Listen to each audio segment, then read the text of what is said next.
ஜெய் வாராகி. என் அன்பு குழந்தையே, என் அன்பு செல்லமே, எப்படி இருந்த நாம் இப்படி ஆகிவிட்டோமே என்று நீ வருத்தப்படுகிறாய். என்ன செய்வது? சூழ்நிலையில் மாட்டிக்கொண்டாய். எப்படி தப்பிப்பது என்றே உனக்கு தெரியாத பட்சத்தில்தான் நீ இப்படி ஒரு நிலைக்கு வந்தாய். என்ன செய்வது? அதை பற்றி வருத்தப்படாதே. ஒரு காலத்தில் எப்படி வாழ்ந்தோம் என்று நீ நினைக்கும் பொழுது இப்பொழுது வாழும் வாழ்க்கை மறந்து விடுகிறது. அதை நினைத்து வருத்தப்படாதே. இன்னொரு வாழ்க்கை உனக்காக காத்திருக்கிறது. அதற்கு என்ன முயற்சி செய்ய வேண்டும், அதன்படி எப்படி நடக்க வேண்டும் என்று நினைத்துப் பார். வாராகியின் துணையோடு நீ என்னெல்லாம் செய்ய ஆசைப்படுகிறாயோ அதையெல்லாம் வாராகியிடம் சொல்லு. நீ வாராகியிடம் ஒவ்வொன்றாக சொல்ல சொல்ல ஒவ்வொன்றையும் அந்த வாராகி நிறைவேற்றி கொண்டே வருவாள். வாராகி காதில் வாங்கி கொண்டு அலட்சியமாக இருப்பவள் அல்ல. உனக்காக அனைத்தையும் தருபவள். நீ சொல்லும் சொல்லாதது அனைத்தையும் தருபவள். அதனால் உனக்குள் என்ன இருக்கிறதோ அதை வாராகியிடம் மனமிட்டு சொல்லு. ஒன்று ஒன்றாக சீக்கிரமாகவே நிறைவேறும். ஒரு நாளில் நீ மிகவும் நல்ல நிலையில் இருந்தாய். அது இன்று இல்லை. அதை பார்த்து மற்றவர்கள் உன்னை அலட்சியப்படுத்துகிறார்கள். நீ அதனால் அவமானப்படுகிறாய். உனக்கு ஒன்றும் இல்லை என்பதனால் அவர்கள் உன்னை மிகவும் அவமானப்படுத்துகிறார்கள், கேவலப்படுத்துகிறார்கள், கேலி பண்ணுகிறார்கள். எல்லாமே சிறிது காலம்தான். ஆனால் நீ பட்ட அவமானங்கள் அதிகம். நீ இழந்தவைகளும் அவமானங்களும் அதிகமாக இருக்கிறது. அதுதான் உன் வாழ்க்கையை இன்று முன்னேற முடியாமல் தவிக்கிறது. அந்த நிலையிலிருந்து நீ வெளியில் வா. உனக்கான முன்னேற்றம் சிறிது அதிகமாகவே நிறையாகவே கிடைக்கும். நீ ஏன் கவலைப்படுகிறாய்? நீ பட்ட துன்பங்களை விட நீ வாழப்போகும் வாழ்க்கை மிகவும் அதிகமாக இருக்கும். இந்த வாராகி சொல்லில் நம்பிக்கை இருந்தால் இதை கேள். வாராகி சொல்வது நிச்சயமாக சத்தியமான உண்மையாக இருக்கும்.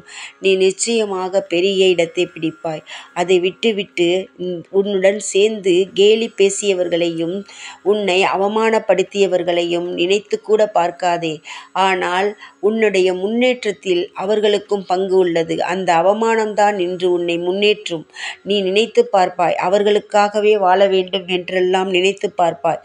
அந்த ஒரு நினைப்புதான் உன்னை முன்னேற்ற பாதையில் அழைத்துச் செல்லும். அதனால் அவர்களுக்கும் பங்குண்டு. அதை மறந்து விடாதே. ஆனால் என்றுமே அவர்களை உன்னுடன் பிறகு சேர்த்து கொள்ளாதே. அதுதான் உன் வாழ்க்கைக்கு சிறப்பானதாக இருக்கும். ஏனென்றால் முன்னேறும் பொழுது வருபவர்கள் கீழே கிடக்கும் பொழுது யாரும் வருவதில்லை. உன்னுடைய வாழ்க்கை சாதாரணமாக இருக்கும் பொழுது யார் யாரெல்லாம் உனக்கு உதவி செய்தார்கள் என்று நினைத்துப்பார். அவர்கள் மட்டுமே உனக்கு போதும். இறை நம்பிக்கை உள்ளவனுக்கு மனிதன் பேசுவது சாதாரணமாகப்படும். இறை நம்பிக்கை இல்லாதவன்தான் சிறிது பேசினாலும் பெரிதாக எடுத்துக்கொள்ளுவான். அதனால் இறை நம்பிக்கை உள்ள நீ எதையுமே சாதாரணமாக எடுத்துக்கொள். உனக்கான நல்ல நேரத்தை எப்படி வாங்கிக் கொள்ளலாம், எப்படி இறைவனிடமிருந்து அதை பெற்றுக்கொள்ளலாம். இறைவனின் ஆசீர்வாதம் ஒருவனுக்கு இருந்தால் அவன் எப்பேற்பட்ட கேவலமான நிலையில் இருந்தாலும் அவனால் முன்னேற முடியும். ஏனென்றால் அவனுக்கு இறைவனின் ஆசீர்வாதம் இருக்கும். அவனால் தீய செயல்களில் என்றுமே ஈடுபட முடியாது. இறைவன் பார்த்து கொண்டிருக்கிறான் என்ற நம்பிக்கையில் வாழ்பவன் என்றுமே முன்னேற்ற பாதையில் தான் செல்வான். அப்படி இருக்கும் பொழுது நீ ஏன் தேவையில்லாமல் எதோ நினைத்து கொண்டிருக்கிறாய்? அனைத்தையும் மறந்துவிடு. அனைத்தையும் என்றால் நீ பட்ட அவமானங்களை மறந்துவிடு என்று நான் சொல்ல மாட்டேன். நிச்சயமாக அதை நினைவில் வைத்து கொண்டு நீ முன்னேற்ற பாதைக்கு வா. அந்த அவமானங்கள் நிச்சயமாக உன்னை முன்னேற செய்யும். உன்னை பார்த்து யாரெல்லாம் அசிங்கப்படுத்தினார்களோ அவமானப்படுத்தினார்களோ அவர்களே உன்னை பார்ப்பார்கள். என்ன வாழ்க்கை என்று, சிறப்பாக இருக்கிறதே என்று பிரமித்து போவார்கள். அப்பொழுது நீ தலை நிமிர்ந்து நிற்பாய். அவர்கள் தலை குனியும் நேரம் அது. அதற்கான காலத்திற்காக நீ காத்திரு. அது சும்மா இருந்தால் நடந்துவிடாது. உன்னுடைய முயற்சியில்தான் நடக்கும். அந்த முயற்சியில் இறைவனின் நம்பிக்கை மிகவும் அவசியம். அப்பொழுது இந்த வாராகி உனக்கு கை கொடுப்பாள். அதை மறந்துவிடாதே. வாராகியின் கரங்கள் உன்னை பற்றினாலே போதும், நீ எங்கோ சென்று விடுவாய். அப்படி இருக்கும் பொழுது தேவையில்லாத சிந்தனைகளை எதையுமே விட்டுவிடு. அந்த நீ விட்டுவிடு என்கின்ற அனைத்தையுமே நீ விட்டுவிட வேண்டும். ஏனென்றால் நல்ல பழக்க வழக்கங்கள் ஒருவனுக்கு இருக்கிறது என்றால் அவன் தேவையில்லாத விஷயங்களை விட்டுவிட வேண்டும். அப்படி இருக்கும் பொழுது நீ என்னை நினைத்திருக்கிறாய். என்னுடைய பாதுகாப்பில் இருக்கிறாய், இந்த இறைவனின் அன்பில் இருக்கிறாய். அதனால் நீ பயப்பட வேண்டிய அவசியமே இல்லை. தைரியமாக இரு. உனக்குள் இருக்கும் அந்த பயத்தை தூக்கி எறி. அதை தூக்கி எறிந்துவிட்டு தலை நிமிர்ந்து நில். உன்னிடம் இப்பொழுது எந்த பொருளாதாரமும் இல்லை என்று நீ நினைத்து ஏங்காதே.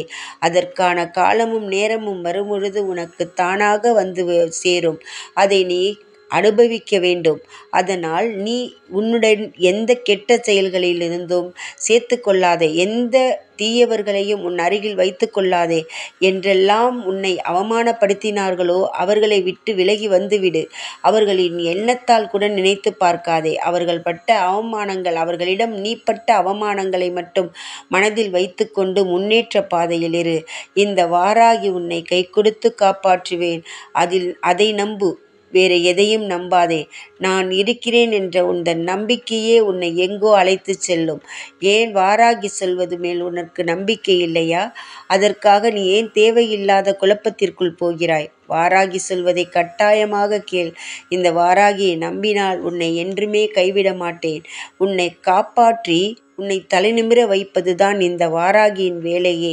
அதை விட்டுவிட்டு தேவையில்லாதவர்களை நினைத்து தேவையில்லாத செயல்களுக்குள் போவேண்டிய அவசியமில்லை. அவர்கள் எப்படியோ போகட்டும். ஆனால் அவர்களை நீ நினைவில் வைத்துக் கொள்வதும் மிகவும் அவசியம். அவர்கள் உன்னை அலட்சியம் செய்த அந்த செயலை மட்டும் நினைவில் வைத்துக்கொள். நீ பார், எப்படியெல்லாம் வாழப்போகிறாய் என்று. அந்த வாழ்க்கை எவ்வளவு சிறப்பானதாக இருக்கும் என்று நீ பார். அவ்வளவு மகிழ்ச்சியும் உன் உள்ளத்தில் இருக்கிறது. உன் எதிர்காலமே மகிழ்ச்சியாக இருக்கும். அதனால் நீ இந்த தேவையில்லாத எண்ணங்களை எல்லாம் விட்டுவிட்டு கவலைப்படுவதையே விட்டுவிடு. உனக்குள் கவலையே வேண்டாம். அந்த கவலையை தூக்கி ஏறி. கவலை என்ற வார்த்தையே உன் மனதிற்குள் வரக்கூடாது. ஏனென்றால் நீ வாழப்போகும் வாழ்க்கை சிறப்பானது. அதை எதையுமே கவலைக்குள் கொண்டு வராதே. கவலை என்ற அந்த வார்த்தைகளை நீ தூக்கி எறிந்துவிட்டு நீ வாழப்போகும் சந்தோஷமான வாழ்க்கையை நினைத்து சந்தோஷப்படு. அதற்கான முதல் படியை எடுத்து வை. நீ கவலைப்படும்படி எதுவுமே நடக்காது. நீ எடுத்து வைக்கும் ஒவ்வொரு செயலுமே மிகவும் அற்புதமாக இருக்கும். அது அழகாகவும் இருக்கும். அதனால் அதற்குள் நீ வா. தேவையில்லாத எந்த சிந்தனைக்குள்ளும் செல்லாதே. உனக்கு தூக்கி எறியும் பழக்கம் இருந்தால் முதலில் உன்னுடைய எண்ணத்தை, தேவையில்லாதவர்களின் எண்ணத்தை தூக்கி எறிந்துவிட்டு நீ இந்த வாராகிக்குள் வந்துவிடு. உன்னை காப்பாற்றுவதற்கு இந்த வாராகி காத்து நிற்கிறாள். உன் வாசலில் இருந்தவள் இன்று உன் வீட்டுக்குள் வந்தே உன்னை காப்பாற்றுவதற்கான அனைத்து செயல்களையும் செய்ய தொடங்கிவிட்டாள். அதனால் நீ இந்த வாராகி நம்பிவிட்டாய். இந்த வாராகி உன்னை கை கொடுத்து காப்பாற்றுவேன். அனைத்தையும் தூக்கி எறிந்துவிட்டு சந்தோஷமாக இரு. நீ செய்ய போகும் ஒவ்வொரு செயலிலும் இந்த வாராகி உனக்கு அனைத்துமாக நின்று காப்பாற்றுவாள். அதை மறந்துவிடாதே. நீ எந்த கவலையும் படாதே. பயப்படாமல் தைரியமாக எந்த செயலையும் செய். உனக்கு தெய்வ அருள் இருக்கிறது. தெய்வத்தால் பாதுகாக்கப்பட வேண்டியவள் நீ. அதனால் நீ எதை பற்றியும் கவலைப்படாமல் பத்திரமாக இரு. ஜெய் வாராகி.